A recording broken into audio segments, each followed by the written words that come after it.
นี่อุปกรณ์นี่สำหรับឆ្លោះមើលពងសម្បុកវិកម្មក្នុងសម្បុកហើយយើងអាចបលូតវាបាននេះបលូតបាន1.8 ម៉ែត្រ 1.9 ម៉ែត្រទឹកយើងអាចឆ្លោះច្បាស់ហ្នឹងនេះប្រភេទ inox មិនមកចាក់ណា inox នេះសម្រាប់ឆ្កឹះចាក់សម្បុក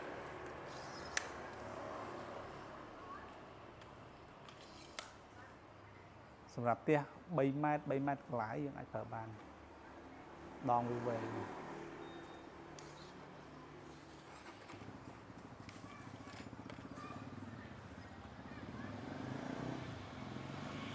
ចាក់ភ្លឺណាចាក់ភ្លឺច្បាស់អាចចាក់ត20 ទឹកមាត់ទឹកមាសបាន